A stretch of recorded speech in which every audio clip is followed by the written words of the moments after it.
Hello everybody and welcome back. My name is Carrie and today I am doing my July haul. Wasn't terrible, wasn't great, but that's okay. Let's get into it. So, I did manage to reach my 25 books for 25 before I buy, which has not been going well the last couple of months. We're ignoring that. So for that one I bought Hudson Bay Bound by Natalie Warren. This is a book about one of the two first women, they were partners, to canoe from Minneapolis, the starting place, more or less, of the Mississippi. At any rate, they canoe from the Minneapolis up to Hudson Bay in Canada. 85-day journey. Amazing. And the reason I got this one, I read my 25, and two, she was doing a book signing at my local independent bookstore called Zenith Books. And obviously I wanted to support them, and how cool is it to be able to get a signed book?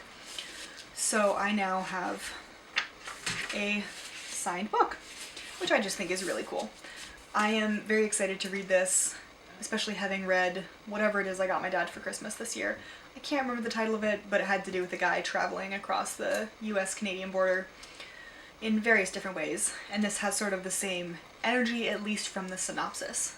So very excited to read this. I did sign up for the Illumicrate monthly book box just because, especially with limiting my books, there's less of a chance that I'm going to duplicate the books that they have. I'm sure there will be some, and I've already given away one of the things in the box that I didn't care about, because I'm not ever going to read the series it was from. But aside from that, oh my god. She Who Became the Sun by Shelley Parker Chan. I have been eyeballing this book for months. Actual literal months. It is gorgeous. Look at these end pages. Not end pages. I mean the end pages too though. Like, damn. So, this is famine-stricken village. Seer shows two children their fates. For the boy, greatness. For the girl, nothingness. Because naturally. 1345, China is ruled by the Mongols. They're not very nice. The Zhu family is mystified as to how their 8th-born son will achieve his lofty future, but for a daughter, then nobody's really surprised that she'll probably die. A bandit attack orphans them. The son survives. Nope. Sister dies. Oh, wow, okay. Son dies. Sister takes his identity and goes to a monastery and learns she can be ruthless, but then her sanctuary is destroyed and she comes back into the war-torn world, so she claims her brother's destiny as her own. I did not read that entire thing. Apparently this is also sapphic, which just sounds lovely. So yeah, this is going to be very fun. Then I went to Zenith with one of my cousins on my mom's side who also loves books, and she had a gift card. And while we were there, I saw Paulo Santiago and the River of Tears by Taylor K. Mejia. So that just, you know, naturally. This is one of the Rick Riordan presents, and this is, I should know, La Llorona.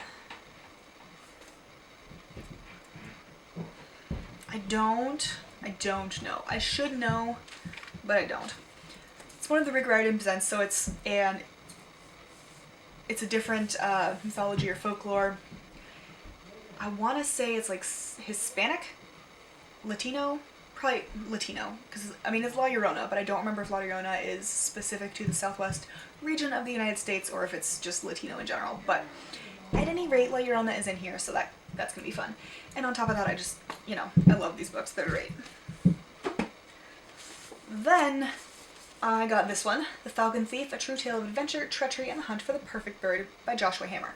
Now, I wasn't going to get this one, I was just going to put it on my list, but then the first line of the back says, a rollicking true crime adventure about a rogue who trades in rare birds and their eggs, and the wildlife detective determined to stop him. And quite frankly, that was all I needed to buy this.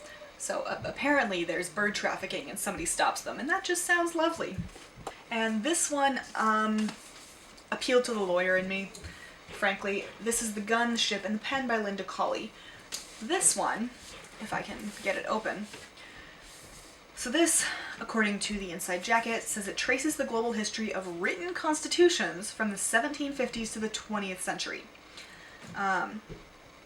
She talks about apparently neglected sites, such as Corsica with its pioneering constitution of 1755, which I would like to point out is 20 years prior to the US Constitution, which is often lauded as the first codified constitution.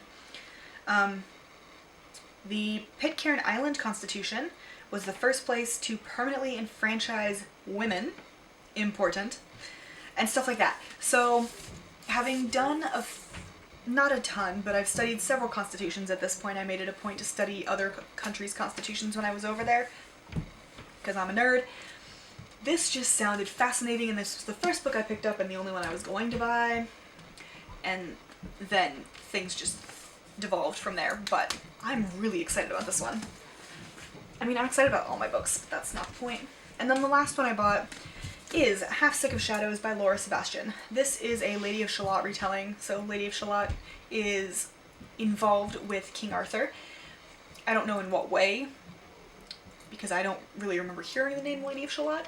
All I know is that this has something to do with King Arthur. Tangentially maybe, but I'll take it. I don't care. King Arthur is one of those that I also, similar to Elizabeth, want to know everything about him and his court and anybody who's even tangentially involved. So this is a fiction about her, and I'm okay with that.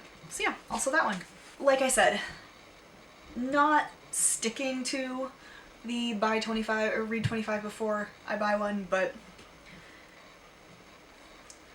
I'm doing better than I was last year, and quite frankly, I'm going to take that as a win. So that's where I'm at.